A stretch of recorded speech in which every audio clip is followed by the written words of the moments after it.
পেজের রিচ এবং এনগেজমেন্ট যখন ভালো থাকে তখন পেজের কিন্তু গ্রোথ ভালো থাকে, আমাদের পেজে ভালো পরিমাণ ভিউ আসে। কিন্তু আমাদের পেজে রিচ এনগেজমেন্ট কমে যায় আমাদের বেশ কিছু ভুলের কারণে, যে কাজগুলি আমি ধারাবাহিকভাবে আলোচনা করার মাধ্যমে আপনাদেরকে বোঝানোর চেষ্টা করব যে আসলে আমাদের পেজের অবস্থানটা আর অন্য কারোর উপরে নির্ভর নয়, আমাদের কাজের উপরে নির্ভর করে।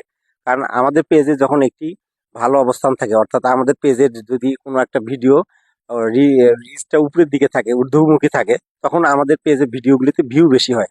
তখন যেহেতু গ্রোথ ভালো থাকে, পরবর্তীকালে আমরা যখন কোনো কারণে আমাদের পেজে ভিউ কমে যায়, আমরা তখন চিন্তায় পড়ে যাই বা আমরা তখন ভিডিও কম দিয়ে থাকি।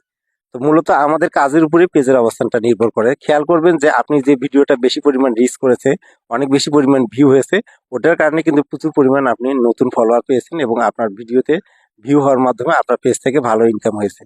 তো মূলত আপনার পেজের যখন রিচ কমে যায় তখন কি হয় যে আপনার ভিডিওতে ভিউ কমে যায়, আর ভিউ কমে গেলে আপনার পেজ থেকে তখন ইনকাম হয় না। আর আপনার যখন ইনকাম কমে যায় বা আপনার ভিউ যখন কমে যায় তখন আপনি তখন ভিডিও কম দেন বা আপনার কাজের আগ্রহ তখন কমে যায়। কিন্তু মূলত নির্ভর করে যে আপনার পেজে কি পরিমাণ আপনি ভিডিও দিয়ে যাচ্ছেন এবং আপনার কাজের অগ্রগতি কতটুকু।